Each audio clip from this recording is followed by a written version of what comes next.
And I know y'all been waiting for us to cover this shit. We wanted to wait, and it's a good thing that we did because of all the other shit that came out of fucking nowhere. Ric Flair, Adam Cole contract shit. Scoot, I already know you got a shitload to talk about on this one, man. Of course.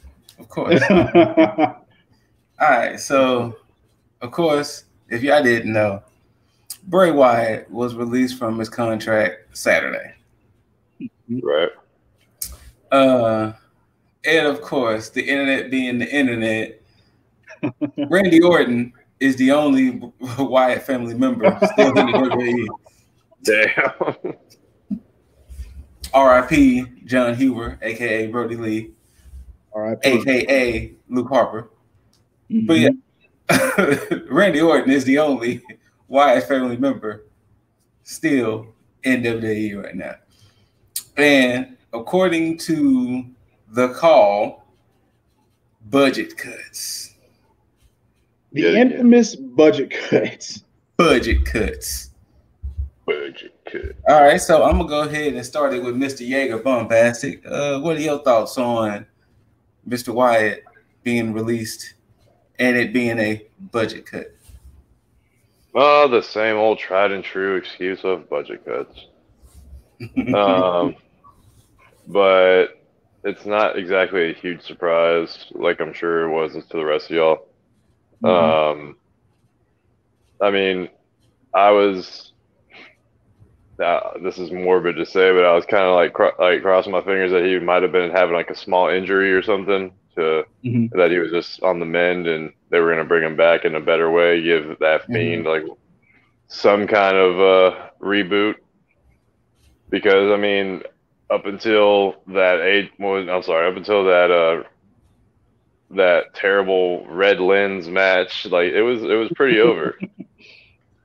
But hey, if they let him go, he can utilize his talents better elsewhere. Absolutely, that's true. So that's definitely true. I mean, but yeah, I guess it was a little expected. How about you, Lip? I went through a lot of scenarios in my head as to how I felt about this. WWE is stupid for letting this happen, but I'm glad it happened because when you think about the creative mind of Bray Wyatt, he's completely handcuffed in WWE.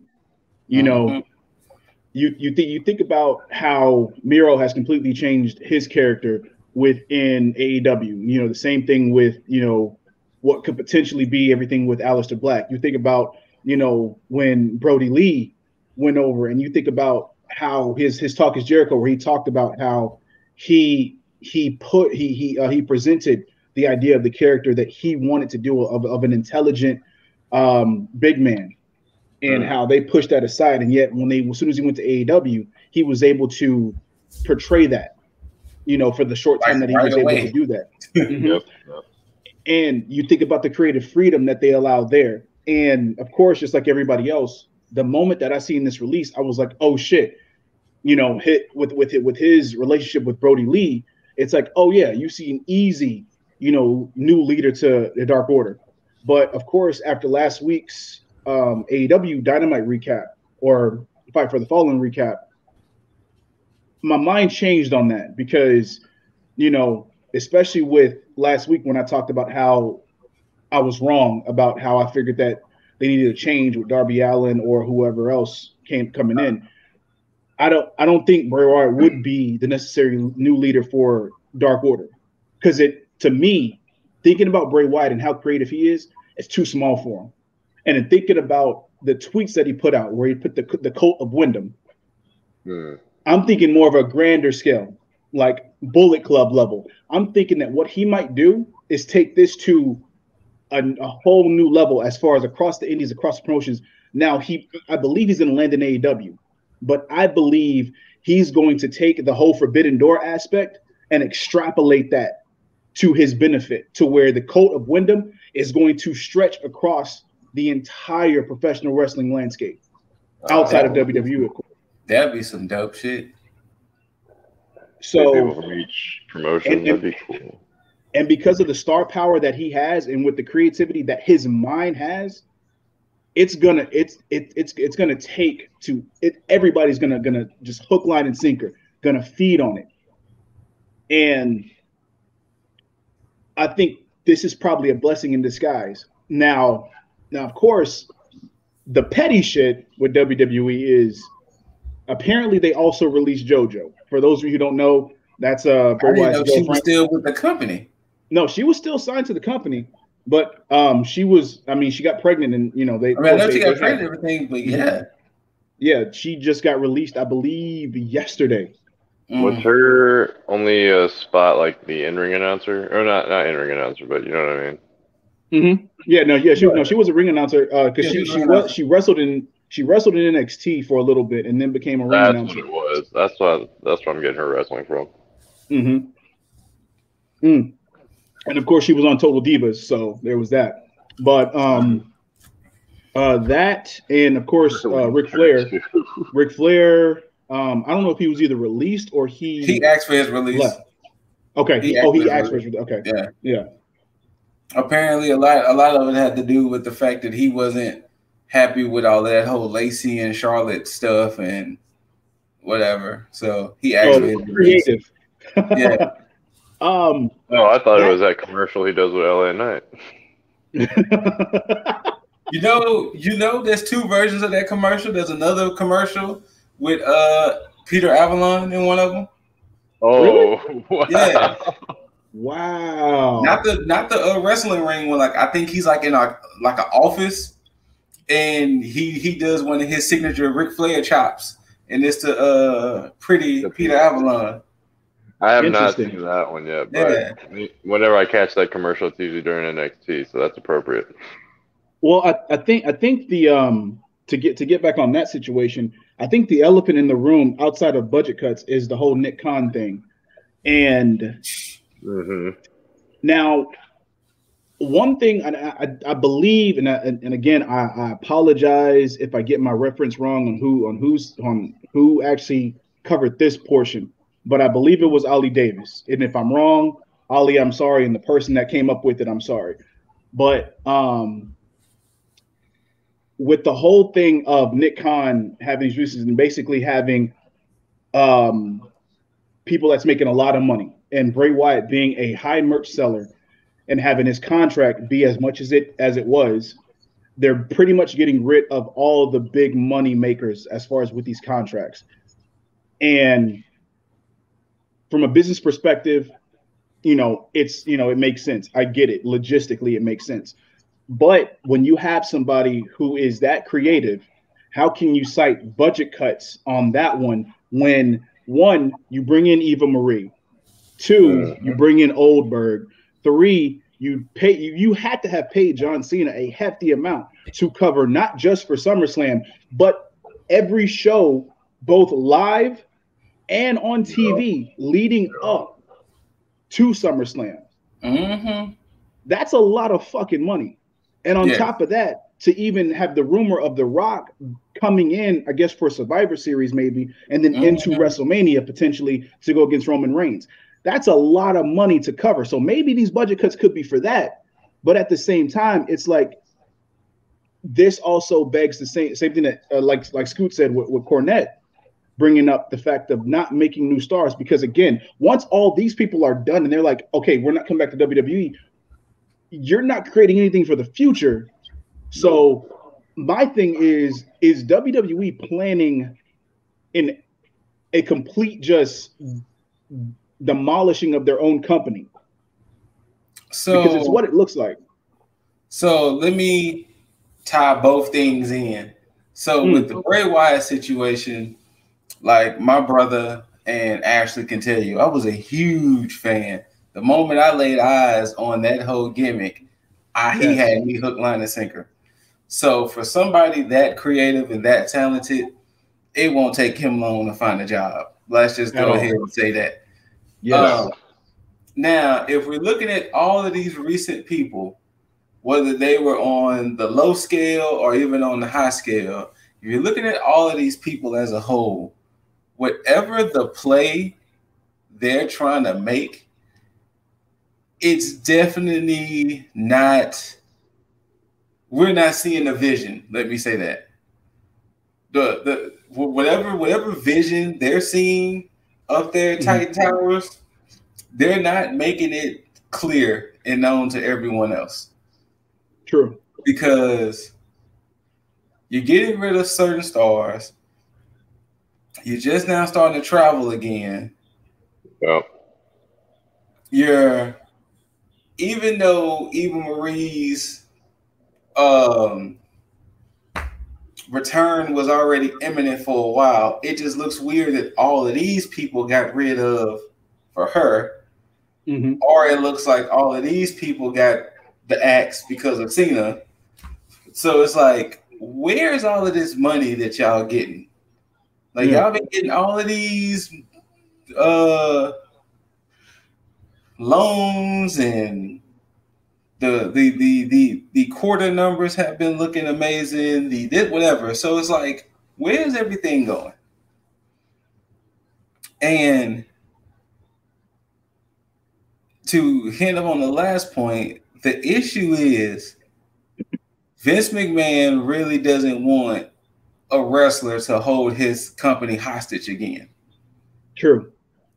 Yeah. You're talking about Stone. We're talking about people like Hogan, Warrior, Stone Cold, Rock. He got lucky with Trips and Shawn that Trips married into the family and Shawn stayed loyal. Taker stayed loyal. But we're talking about Batista, Cena, and with Cena being the last star that's going to ever come out that company, that's wild to me. Because Seth Rollins should be bigger. Roman Reigns should be bigger. New Day should be bigger. Charlotte, Becky, Bayley, Sasha should be bigger. Bianca should be on her way to be that next set of superstars. The people I named should have already been in the stratosphere already. The next set of people, like, we should be building towards, like, Damian Priest, Keith Lee, Bianca, Rhea. These should be the next people to reach that stratosphere level. But no, everybody's going to just hover. And that's not fair. That I'm not going to say you allowed these people to be bigger, but that's not fair that they're handicapped. That you're so afraid of your company being held hostage again that you're going to stifle any and everything for these people to do. Because if y'all not getting a cut of it, if y'all not getting some type of incentive for it, my wrestlers would not be a part of this. Yeah. Yeah, and you raise an interesting point, because now that you've brought that to light, that begs me to ask the question: did WWE do that to themselves, though? Because if we think about the whole, like, the overall spectrum of it, you think about their connection with SNL, you think about their connection with USA and USA shows, you think about WWE studios for their created movies. Do you think because they employed their wrestlers to get that acting bug, even for some that probably didn't, because there were a lot of people who went into the entertainment not even thinking about it? Because, I mean, you think about Rock, who, if you know his story, him playing college football, him following his father's footsteps, even though his father didn't want him to wrestle, he did it on his own and got in. You think about Cena. Cena wasn't really for entertainment. He was in for bodybuilding and wrestling. Same thing, Triple H went in, because he did competitive bodybuilding at first as well. So, these guys that went in and then left to do acting did so because they got booked in things because of their connection with WWE, because WWE prompted them to do things outside of the wrestling ring. The only person that truly makes sense as far as doing anything entertainment-wise is The Miz, because he did reality TV. Even though, for those of you who don't know how Mike was in the real world, he called himself The Miz in was all about professional wrestling, even when he was on the real world. So this wasn't something that he just did, because, whatever. He went in knowing that that's what he wanted to be, and he went and pursued that. That's why when Miz first came out, I was happy for him because I followed Miz all the way through. So it made sense to me. So with him doing this extra shit, it's like, okay, he fulfilled his dream. Now he's going to do extra shit because of all the shit that he put in to become this. He's the only one who makes the most sense to go out and do this shit for Hollywood because he's been such a company guy. With Rock and Cena, they went in as professional wrestlers wanting to attain that status as a professional wrestler. They didn't have any aspirations, as far as I know of, to do anything else. Cena, you can have some type of a caveat because he did a hip-hop album I bought, by the way, and I liked, by the way. Fire. I got it. So yeah, but But okay, so let me play a little trivia game. There's only 3 active wrestlers who's done projects outside of WWE since Cena and Batista.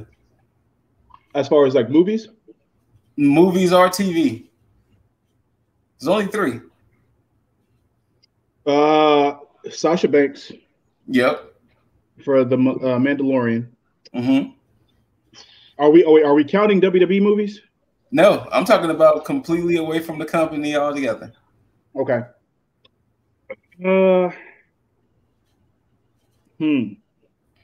Shit, it's hard to tell who the fuck is on the damn active roster. Oh, so we're not counting NXT, right? I don't think anybody in NXT has done anything outside the company. Honorable mention goes to John Morrison for doing his honorable mention, yes. Because he has his own little stuff, but yeah. Fuck, who else? Yeah, it's got me puzzled. Xavier Woods. Okay, you know what? 4, because I forgot about Woods. 4. Yeah, Xavier Woods. We're just entertainment. We're not talking about like other sports like UFC, right? Mm-mm. Okay. Yeah, I don't know. Well, I guess you can also say Big E because Big E was in that Laser Wolf show that's on Adult Swim. Was he? Oh, okay. Yeah. Huh. He plays Cannon Wolf. Okay. But the other two who's done major kind of projects outside the company, besides Sasha Banks, Charlotte Flair, who was in Psych the movie. Oh, she wasn't in the first Psych movie, and the only other person's been Roman with his guest starring role in Hobbs and Shaw. Oh, that's right. Yeah. So think about that. Just look at that list. If we really count Charlotte, Sasha, Roman, New Day, that's still not a lot of people who's done things outside of the company. I mean, hell, Vince made them people shut down their Twitch. Yeah, like, they can't even have Twitch. They can't even stream. And that's crazy. So 100%. So it's one of them situations to where Vince does not want a situation where one of his wrestlers could be like, yo, either I go star in the next set of Marvel movies or we got to figure out my contract.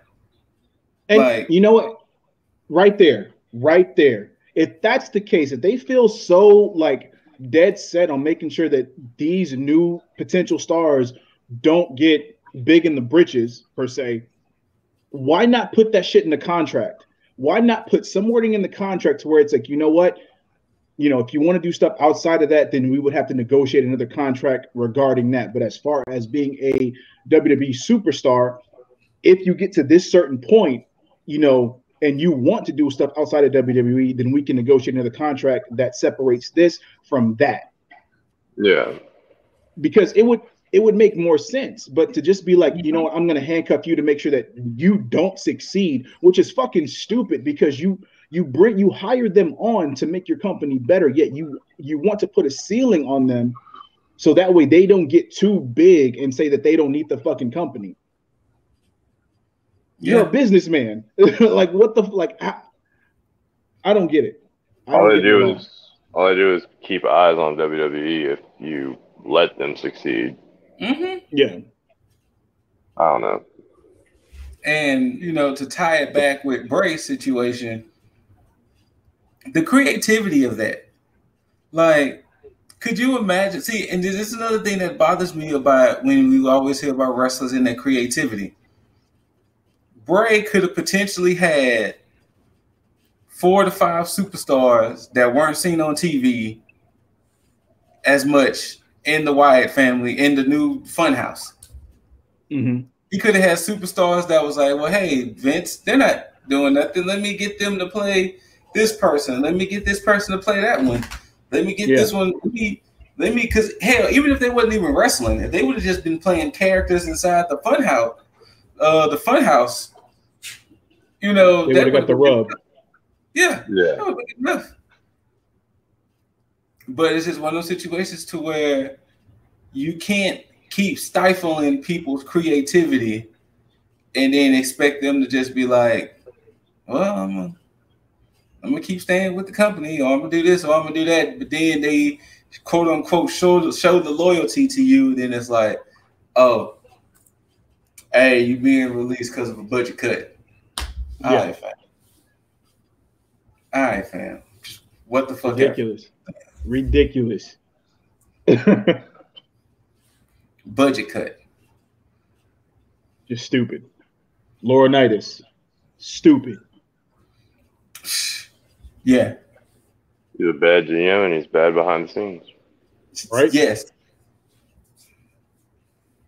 You know what I just thought about? That has to be some awkward family time between Laurinaitis, the Bella's mom, Brie Bella, and Daniel. Oh yeah. Right now. Didn't even think about it. It has to be a little awkward, just a scotch. What? Thinking about it now, it's like, you know what? John Laurinaitis probably has the scoop. He probably had the scoop that Daniel was signed to fucking AEW long before everybody else. Yes. It was like, fuck, how do we deal with this? Matter of fact, speaking of which that probably means that WWE had already known that DB or BD was actually signed to fucking AEW a long time ago. Absolutely. But yeah, but now let's get ready to talk about everybody's favorite NXT superstar, Adam Cole. Bang. This I was not familiar with. No, I did not hear about it. Okay, so the full story is they thought, so story number one was they thought they had Adam Cole to 2024. Mm-hmm. That was wrong. Yes. Oh. Then the second story was they thought Adam's Cole contract was at least here until December. Mm-hmm. Wait a minute. This is WWE that thought this? Yes. The NXT contracts are still technically WWE contracts. So when they realized they didn't have him to 2024, they thought they at least had him to December. Mm-hmm. That was wrong. Yeah. Technically, Adam Cole's contract ran out at Great American Bash. Yes. What? And in good faith, he extended it until the end of SummerSlam. Well, actually, I guess Takeover makes sense. So at the Takeover. So he was like, "Hey, I'll do y'all a favor since I'm involved in storylines and stuff. I'll at least stay." Now that also makes sense because he still actively has his Twitch. Mm-hmm. And I was wondering, how did Adam Cole still have his Twitch? But now it all makes sense. Yeah. So WWE has from now until August 22nd to figure out what to do with him. Yeah. If they can re-sign Adam Cole, or is Adam Cole going to be, okay, let's face it, AEW bound. That's not even. Well, you know what? Well, it's not mentioned. Since Jaeger, since you just found out about this, how do you feel about all of this?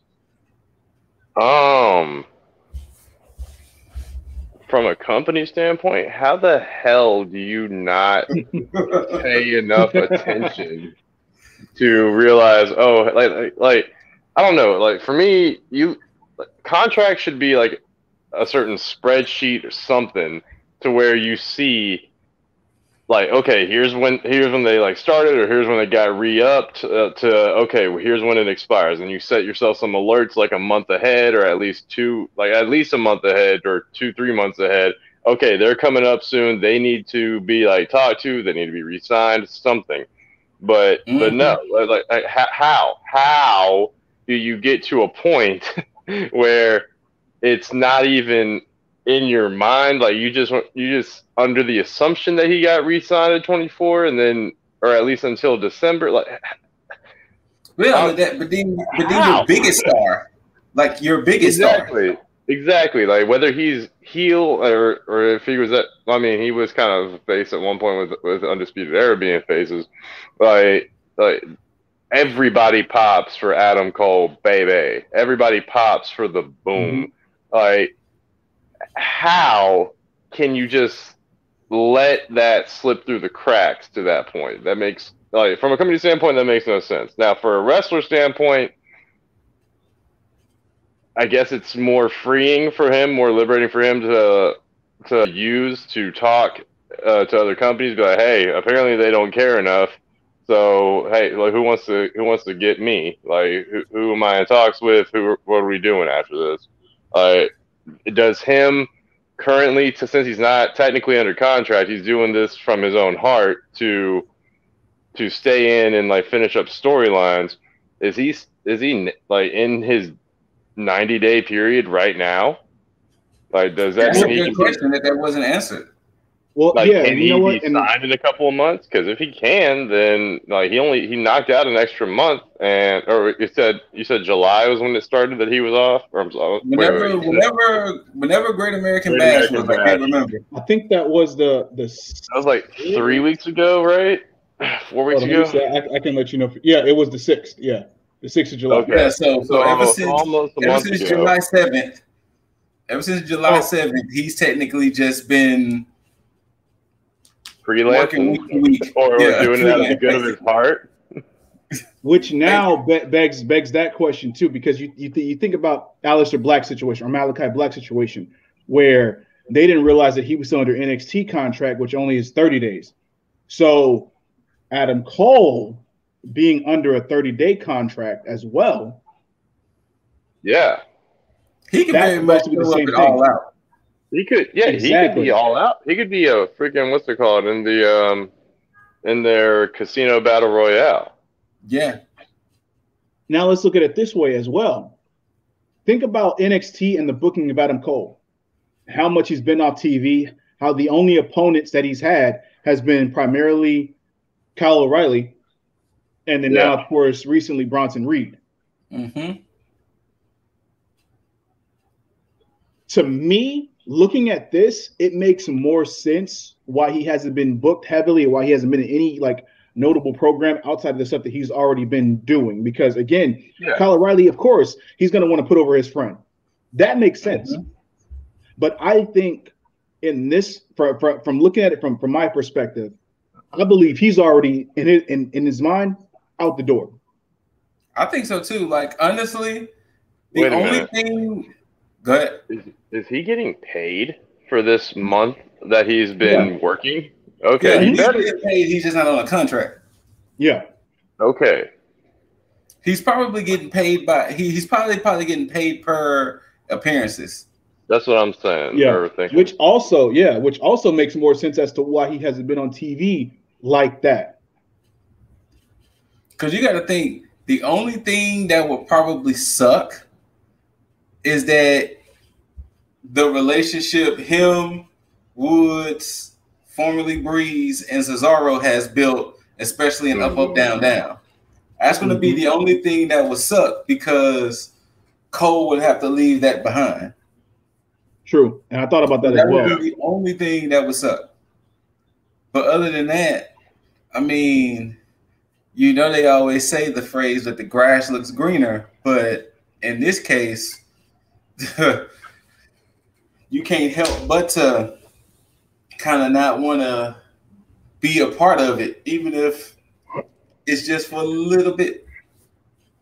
Yeah, and that's also funny because I think about that live stream that they had from the hotel room. I believe I know Cody was there. It was the Bucks. I know Cole. I think Cole was there, and I think Kenny was there. I don't know if you remember that. I believe so. This was back before he got signed, right? Yeah, yeah, Yeah, yeah, yeah, yeah, yeah. Huh. Well, he was and part of the elite, mm-hmm. And but of course, oh, go ahead. and the thing about BTE, where to find a way to resurrect Okay, so Adam you're from Cole on that's what I BTE. was going to touch up on because Yeah, they they what was it the poisoned his whole monster. yeah, they poisoned his monster because that's all he was drinking at that time, and they effectively find out that he's getting signed to WWE, so they pretty much kill him off in Mm-hmm. BTE. And even when they brought in Britt towards the beginnings of AEW, they like they were like they would come up to Britt like, "Hey, so you happy to be with us? You happy to like join us?" Blah blah blah. She's like, "Y'all killed my boyfriend. What the fuck?" Like, so it would be very interesting to know because they have mentioned that he came back or trips, like the unshown aforementioned trips, because they would no, because they would drop the little hints, like they would leave like one of his crowns or something somewhere, or they would Mm-hmm. show the silhouette of a guy walking around with a sledgehammer. At one point, Cody Rhodes got possessed by what they called it either like WWE creative, but it was at the hands of Trips that got it done. Um, so the fact that they even mentioned that Adam Cole got brought back from the dead, they could actually work that into BTE. If they wanted to tease it that way, but I guess he's undecided because I'm pretty sure this would get teased or at least Mm-hmm. mentioned if he was in more talks with AEW. And then, let's even look at a brighter picture. If you're Mm-hmm. Adam Cole and you just seen what they did with Karrion Kross. Right? Exactly. Right?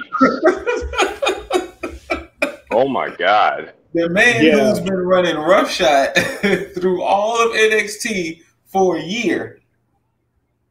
And you just seen what they did to him on his first night.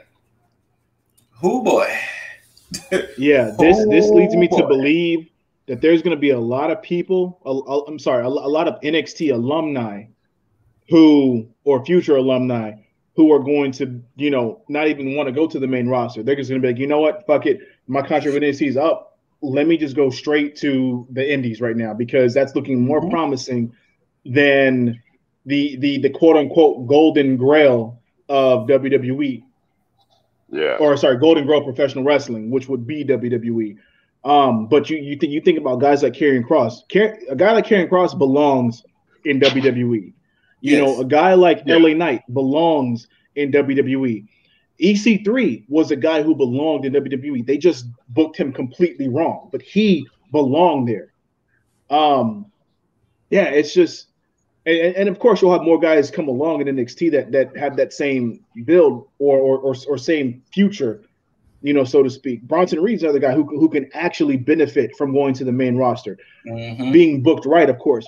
But yeah, Adam Cole, yeah, I think he's AEW. Matter of fact, I think he's independent bound because I think he himself could potentially be the bridge between AEW and Ring of Honor. Possibly.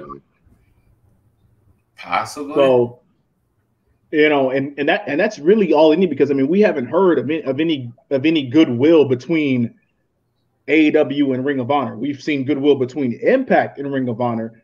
I don't know if there's still a relationship between Ring of Honor and New Japan, but there's also that. But yeah, there's no doubt in my mind. I could be wrong. We could all be wrong, but I honestly believe Adam Cole is done with NXT/WWE and is definitely going probably to AEW or just the independent scene in general. I would be shocked at this point if if he resigns, I'll be shocked. Same. I'll say right now, if he re-signs, it's gonna be because of up, down, down, and all the streaming and whatnot. And that's what I was thinking too. I think it's gonna be between that and then trips. Yeah. Yeah. Because that's just I know Trips is gonna want to save all his guys, and I know with Shawn Michaels, Shawn Michaels lost Daniel Bryan, but I don't think that was out of his power. But Shawn Michaels, he also lost Velveteen Dream. You know what? All Shawn Michaels guys are just getting. Velveteen Dream lost himself. Let's fair enough. Because and not to even harp on that whole thing, but I am leaning more towards Jaeger's standpoint because of the fact that, let me slightly take that back, because I know because of the stigma that he has right now, a lot of people are veering away from hiring him, because I think there's at least 2 jobs or 2 bookings that he could have had that they kind of reneged on because of the controversy. So that's still up in the air. But again, another quote unquote Shawn Michaels guy. Mm-hmm. Yeah. So, yeah. All right, so fellas, any final thoughts with any of the topics today? Cult of Wyndham to take over professional wrestling in every aspect. I can't wait for, I believe it's September. I can't wait. Or October. September, October. October. Give it a Halloween month. Cult of Wyndham. You can count me as the first member of the Cult of Wyndham. Same. I'm there. Yeah. Adam Cole. Sorry. Adam Cole, go to AEW so we can get you to endorse T.A.G like your girlfriend did. Yes. Because we need a T.A.G. Baby. Boom. But yeah, that's it. Jaeger, what you got? I'm just going to go with the tried and true old phrase that we've come to know and love about the #1 sports entertainment brand, WWE, going WWE. WWE is going to WWE. You know what? That would be my final thought too. WWE is going to WWE. On a business standpoint alone, I'm still shaking my head. Like, how do you just not realize that you let a whole, like, one of your biggest stars slip through the cracks on their contracts? Yes. You should have notification after notification after notification about contracts running out. That should be its own spreadsheet. It should be pinging you as soon as that shit shows up. Absolutely. Yes. There should be like a team of people just dedicated to that, just not even just watching it, but working on. That's annoying. That bugs me. We just forgot he was up. Like, no, that's not that's inexcusable. But it happened with Aleister Black, though. It happened with Aleister Black because they didn't realize he was on the end. Yeah, it's not. It's definitely inexcusable. Even more so for Aleister Black.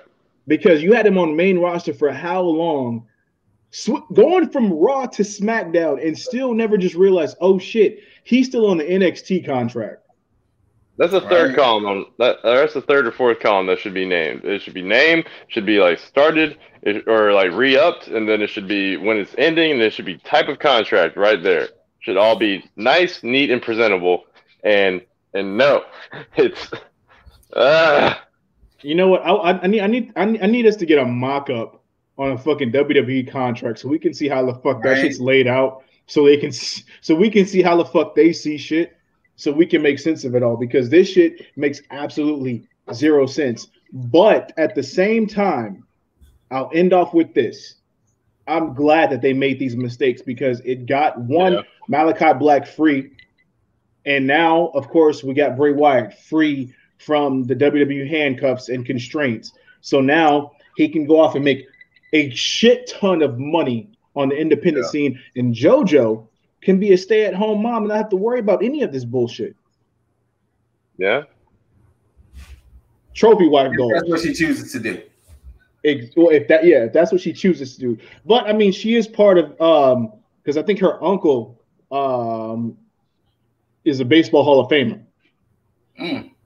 So you know, she good. She good. Yeah, she more than good. But you know, and just for the sake, because we'll never get a chance to do it outside of this. JoJo though. JoJo though, indeed. But yeah, that's our shit on that. So if y'all are waiting for us to come back and say what we have to say about this shit, that's what it is. That's our opinion on the shit. I'm pretty sure nobody else said what we said. I don't think so, or at least the majority of what we said. But it doesn't matter anyway. But yeah, let me get a two sweet to y'all. Get that nice little two sweet up in there. Oh yeah. Damn. Yeah, sorry, got a cute little cut there. Oh, see, what's all good, man? Hey, working man's hands. Yeah, working man's hands. I like that.